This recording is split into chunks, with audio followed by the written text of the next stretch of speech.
Hello mga kamanok, good morning po sa inyong lahat dyan. Sunday po ngayon, no? March 3 po tayo ngayon, no? Nagpasyal po tayo sa mentor natin, si Engineer Rick John Aguirre. Katatapos na namin nagkape, no? Ano kami sa mga derbies na sinalihan niya. Maganda naman yung mga points si Engineer. Recently, nagka 9 points siya sa 10 stag bakbakan. At the same time, marami pang sinalihan yung ating mentor. Maganda yung mga points niya talaga. So, pumasyal tayo. Diyan yung ating engineer. Si Engineer Rick John Aguirre po.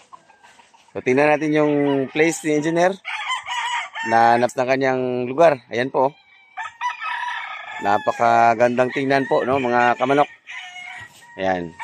Actually, ang farm ni Engineer ay binubuo po ng 8.7 hectares. Ayan. Ito po yung isa sa mga farm na may magandang materialis po talaga. Ang pinaka ni Engineer is magandang maganda yung record engineer talaga.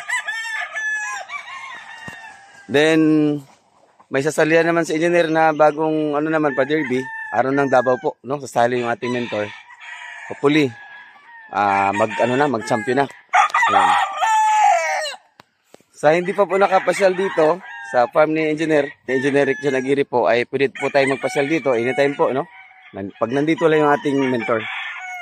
Ayan.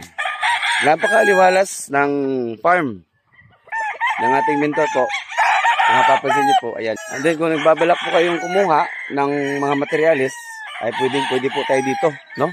Magpasyal. Personally, i-entertain po tayo ng ating mentor na si Engineer Aguirre. Ayan.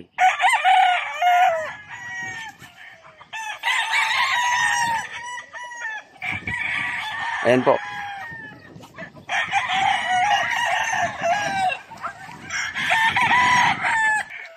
Maaliwalas, maganda yung lugar, maganda sa manukan, kahit ano pwede. Ayan po, may mga puno na ng nyug, no? Naka-align na, naka-arrange na. Maganda dito. Ayan. Napakalawak. Mainam sa kahit anong business, pwede. Manukan, pwede rin anong business na gusto mo, pwede dito. Ayan.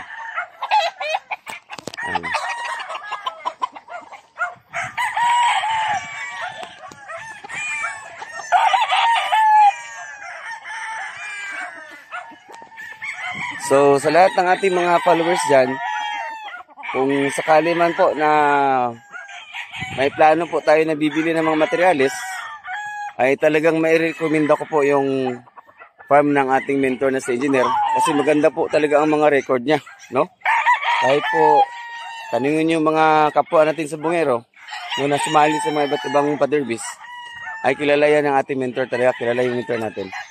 So, napakaganda po na dito sa Jensan ay isa po ang ating mentor na may mga magandang materialis talaga.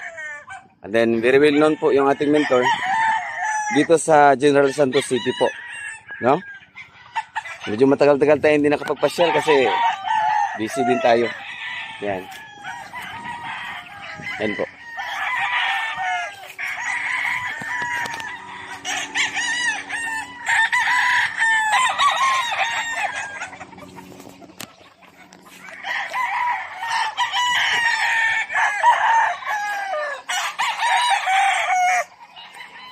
Mag-alaga ng kanyang mga materyales. Nako, no? Talagang naka-hands-on talaga yung ating mentor. Siya talaga mismo yung nag-man talaga. Siya talaga nag-manage lahat, no? Diyan ako believe din po. Dahil sa conditioning, sa kanya. Gapping, sa kanya din. Pointing, lahat. Sa kanya, no? Siya ho ang lahat na nag-aasikaso po talaga. Yun ang masasabi ko talaga na iba talaga din po yung ating mentor. Every time may derbies, siya po ang nagkukondisyon. Siya din po ang nagpapagalaw ng mga ipa-fight na ng mga stags, cocks. At the same time po, pag derby na po, siya din po ang magpo-point ng kanyang mga panlaban ng mga manok. So bihira na po yung ganyan mga kamanok, no? Na talagang yung may-ari talaga ang mag-aasikaso sa breeding, no? Nandiyan yung ating mentor sa breeding, sa kanya din.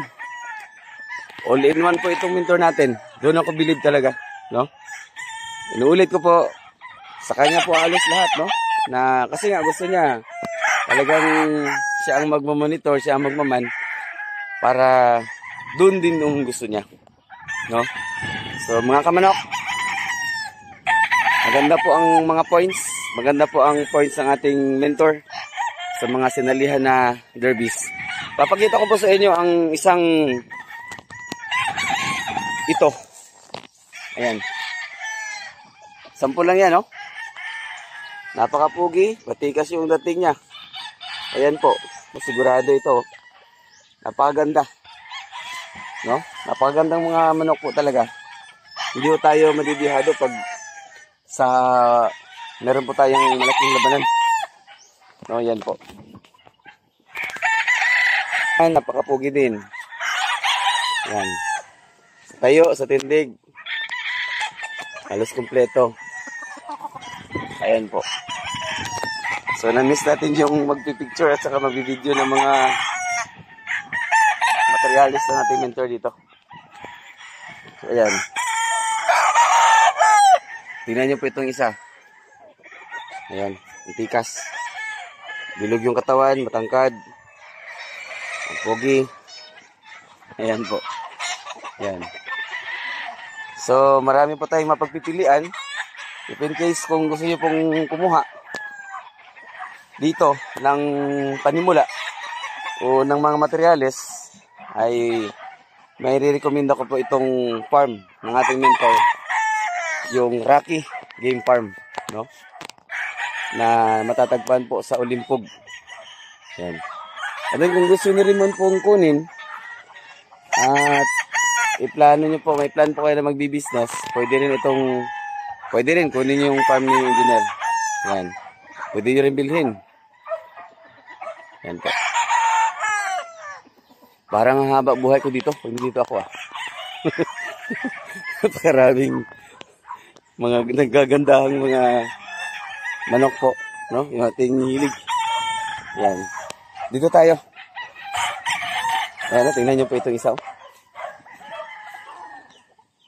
Wow na wow. Ganda. Pugi. Tangkad. Simpogi mo, no?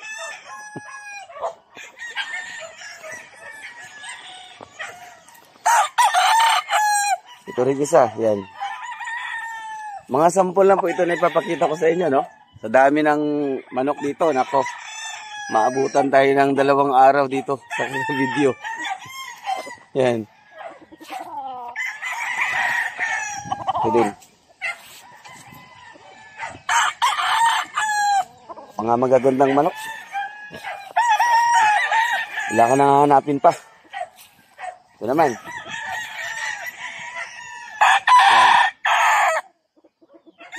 Wow na wow.